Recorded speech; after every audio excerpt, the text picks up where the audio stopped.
Hello, my name is DC. I'll be giving my analysis for our nassr versus our shabab.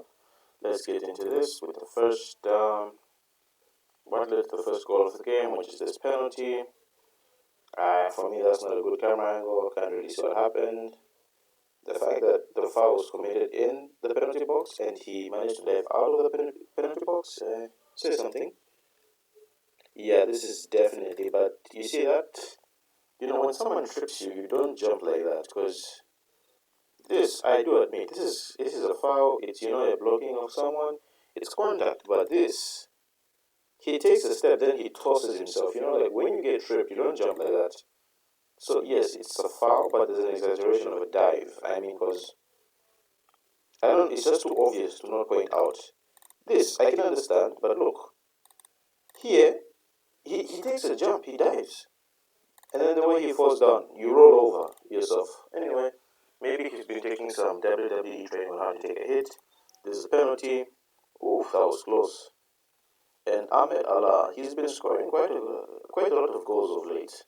Yeah, I've been noticing him at Al Shabab. This is a lovely finish. Here, Ronaldo with the cross, and then this is the problem that we see a lot of times in every league, not just this league. Matter of fact, let me pull out this bad boy. By this bad boy simply means a straight line. Yeah, because if we were to draw, alright, so this is the line, right? This is the opponent's penalty box. Almost everyone is within the place where they hit penalties, and there's no one here, which means you can let it fly if you want to take a shot. And woof, that's a rocket. That is a rifle. And this was our first minute of extra time in the first half. But this was a lovely strike. Unfortunately, I don't get a good angle of this. I would like to see how it traveled, but anyway, that's all we get. Here's a cross. As you can see, it looks like he's trying to look at where the ball is going to land, but I think he does lose his focus a bit because he does let Ronaldo through. Yeah, that hesitated step to that hesitated, that he tries to look at the ball, but unfortunately, looking at the ball, he turns his attention for just a quick second, which allows Ronaldo to get an extra tap, and then boom, that's one heck of a goal. That is one heck of a goal. It was ruled off offside, but it was given later on. But let's just check the series of events that led to that cross. Unchallenged, I can understand. If this guy just kept running, put yourself in the position where you can look at the ball, but yet also keep focus on Ronaldo. In fact, maybe even take a few steps forward. This goal could have probably been prevented because here he tries to play Ronaldo offside, but unfortunately he fails in doing so. Ronaldo takes it into his stride, and that's a lovely goal. But I do think this was offside, but it was probably just given because I don't really see I don't see. They did do a VAR check, but I did not see a replay of the offside call, so it's suspicious for me personally. Just to be honest, it's very suspicious. You show the goal, but you don't show the offside decision. That doesn't sit right with me. But this strike, oof, that's a lovely one.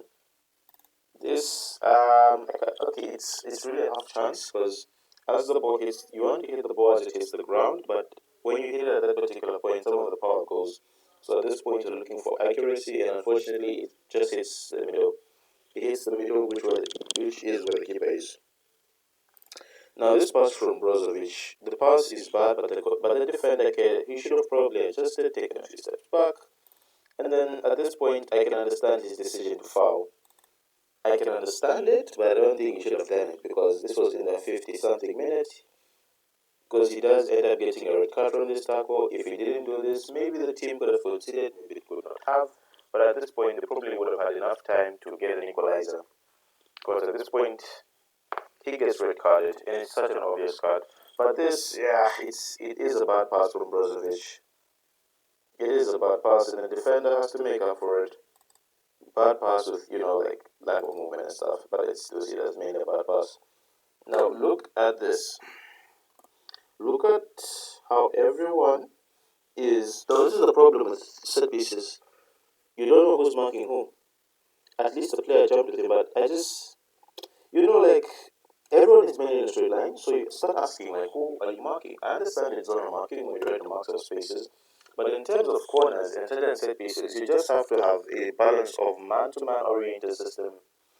So what happens is one of those things where the ball starts to dip, and as the ball is dipping, the defender that's jumping will unfortunately have the ball go over his head, and the ball will arrive at someone, aka the attacker, or the player that's trying to score. Because that could be a defender, goalkeeper, anyone. And yeah, lands right on his head. That's a good header. I think the keeper could do. Otherwise, that's been my match analysis of Al Nassr versus Al Shabab. Don't forget to like, share, and subscribe. And I'll see you in the next match analysis.